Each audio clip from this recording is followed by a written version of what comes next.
5 free kitchen fertilizers that revive dying plants in 48 hours. Wait. Before you pull that plant out of the ground, I need you to watch this video first. Because what I am about to show you might just save every tomato, pepper, and vegetable struggling in your garden right now, using things you are probably throwing in the trash every single day.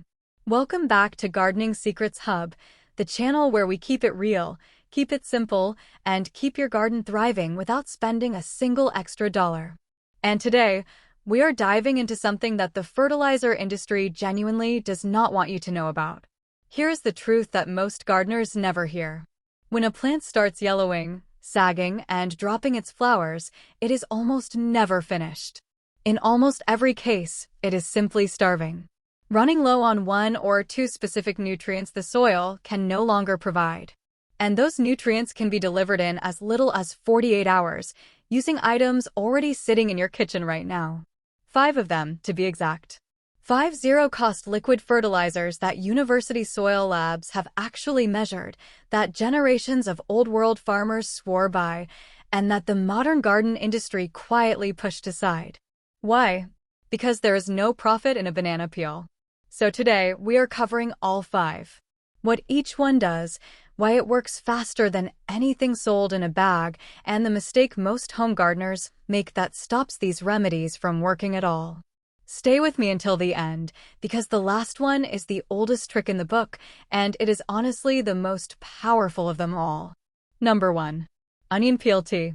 The golden elixir. Let me ask you something. Which part of the onion holds more potassium? The white bulb that goes into your soup, or those dry, papery outer skins you peel off and throw straight into the bin? It is the skin. And most people are shocked by that.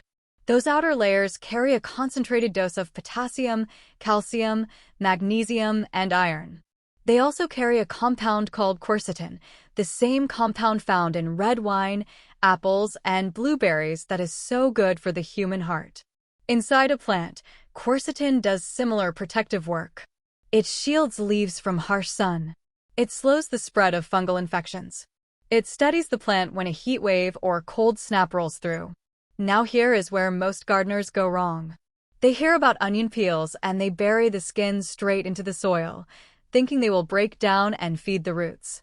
That does work, but it takes weeks. And a plant that is struggling today does not have weeks. The real trick is water. Think about a tea bag. You drop it into hot water and within minutes, the water changes color as all that goodness pulls out of the leaves. Onion skins work exactly the same way. Grab a handful of dry onion skins. Drop them into a quart jar of cool tap water. Leave it at room temperature for 24 to 48 hours. That is it. No boiling. No fancy tools. Within a day, the water starts turning the color of weak tea. By day 2, it is a deep, rich amber. That color is not decoration.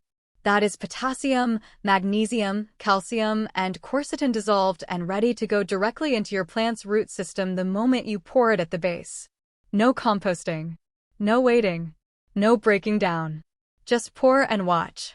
Within a week of using onion peel tea, most gardeners report thicker stems, deeper green new growth, and flowers coming back where none were forming before. The plant's own immune system kicks back in. Stem rot slows. Seedling wilt fades. If you are finding these tips useful, drop a comment below and tell me if onion peels have been sitting in your trash bin this whole time. You are not alone. Number 2. Fermented rice water. The ancient soil secret. What if I told you that the cloudy water left over from rinsing a pot of rice, the stuff you pour straight down the drain every night, is one of the most powerful soil treatments ever studied under a microscope? Fresh rinse water from rice already carries starches, B vitamins, iron, and zinc. It is mildly useful to a garden on day 1. But leave that same water in a covered jar at room temperature for 3 to 5 days, and something remarkable happens. The liquid starts to smell faintly sour, like the beginning of sourdough bread. Most people would empty the jar right there. That would be a mistake. That sour smell is the sign that lactic acid bacteria and wild yeasts have taken over the liquid, and those microbes are exactly what your soil is craving. In the 1980s, a Japanese agricultural scientist named Dr. Teruo Higa introduced the concept of effective microorganisms, microbes that, when added to depleted soil, can bring it back to life in weeks. His work is now used on farms across more than 150 countries.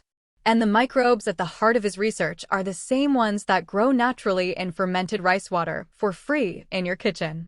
Here is what actually happens underground when you apply this liquid.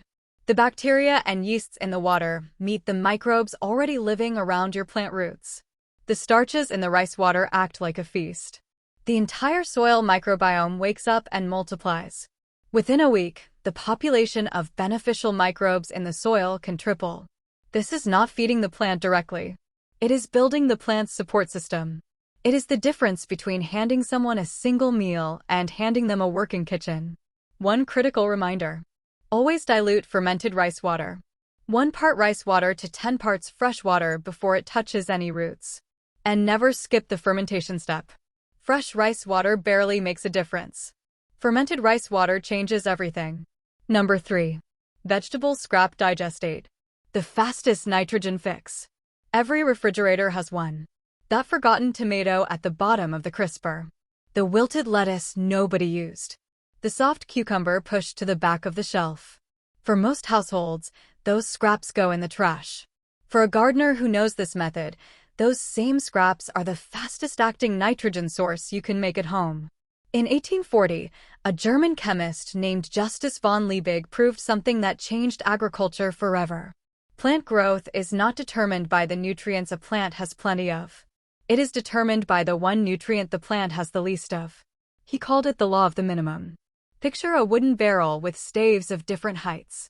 Water only fills it to the height of the shortest stave, no matter how tall the rest are. Plants work the same way. And nitrogen, in nearly every backyard garden in the world, is the shortest stave. Green kitchen scraps, overripe tomatoes, soft peppers, wilted spinach, bruised kale, old cucumbers, all of them are packed with nitrogen. Crush them into a 5-gallon bucket. Cover with water. Weigh them down with a plate so they stay submerged. Leave them covered for about 2 weeks.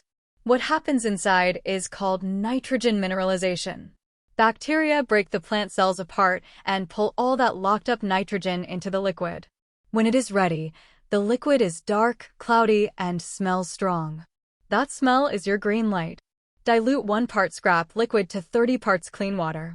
Pour it at the base of the plant. Within 4 to 6 days, pale tired leaves deepen 2 full shades of green. New shoots appear. Stems thicken near the base. A plant that looked finished on Monday can be setting new flowers by Saturday. Do not put this undiluted on roots. Do not spray it on leaves. Soil only. Root zone only. Get those 2 things right, and this method is almost impossible to fail. If you have not subscribed yet, now is a great time to hit that button. We share these kinds of money-saving garden secrets every single week right here on Gardening Secrets Hub. Number 4. The kitchen cocktail. Full-spectrum rescue formula. What if one single mixture, built entirely from items most people throw away before breakfast, could cover almost all nutrient deficiencies at once? That mixture exists.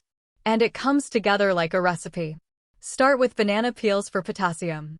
Potassium drives flowering, fruiting, and the plant's ability to move water through its cells. A tomato short on potassium produces small, watery fruits with skins that split wide open at harvest. Add crushed eggshells for calcium. Calcium builds cell walls. Without it, you get that frustrating black sunken patch at the bottom of an otherwise beautiful tomato, the condition known as blossom end rot. Calcium fixes that. Add used coffee grounds for slow-release nitrogen and improved soil texture. Now, here's something that most gardening blogs get completely wrong, and this drives me crazy every time I see it shared. Coffee grounds do not acidify your soil. That is a myth that has been copied and pasted across the internet for years. Used grounds come out of your coffee maker at nearly neutral pH, between 6.5 and 6.8, almost exactly where most vegetable gardens want to be. They feed earthworms, improve drainage, and release nitrogen slowly. Just not for the reason most people think. Now add 1 tablespoon of Epsom salt, which is magnesium sulfate. Magnesium sits at the center of every chlorophyll molecule on Earth. No magnesium, no chlorophyll. No chlorophyll, no photosynthesis. When magnesium runs low, leaves yellow between the veins while the veins stay green. 1 tablespoon in this brew can reverse that pattern within days. Just be sure yellowing is actually from magnesium shortage before you reach for it, because adding it for the wrong problem can throw your soil's balance off over time. Finally, add 1 tablespoon of blackstrap molasses. Not regular molasses. Blackstrap. The dark, almost bitter kind. Blackstrap is rich in iron and trace minerals, but its real job in this formula is to feed the microbes. A tablespoon of blackstrap in your brew is like ringing a dinner bell for every beneficial bacterium in the liquid. They multiply within hours and break down everything else in the bucket far faster than those ingredients ever would on their own. Without molasses, this brew takes 3 weeks to be ready. With molasses, it is ready in 3 days. That single tablespoon is the difference between a slow drip and an instant rescue. All 5 ingredients go into about 1 gallon of warm water. Cover the bucket and leave it for 3 to 5 days. The result is a full-spectrum tonic carrying potassium, calcium, nitrogen, magnesium, iron, trace minerals, and a live culture of working bacteria. All in one pour. Which of these ingredients surprised you the most? Let me know in the comments below. I read every single one. Number 5. Aged manure tea. The oldest trick in the garden. This last method is older than any ingredient on this list. Older than coffee. Older than bananas in grocery stores. This is the method every civilization that ever grew its own food relied on before synthetic fertilizer was even invented. In 1913, a process was developed that pulls nitrogen out of thin air and turns it into ammonia for synthetic fertilizer. That invention is credited with helping to feed billions of people. But here is the part nobody puts in the gardening books. It also taught farmers to feed the plant while completely starving the soil.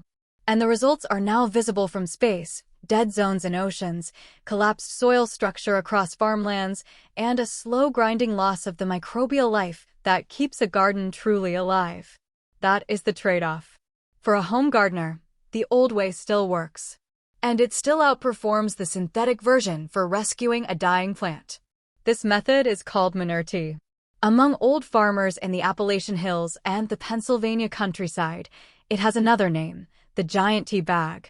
Take a shovel full of aged, dried manure from chickens, cows, or rabbits. Place it inside a porous sack, an old cotton pillowcase, a burlap bag, or a mesh laundry bag. Tie it shut. Drop it into a 5-gallon bucket of water and leave it for 3 to 5 days.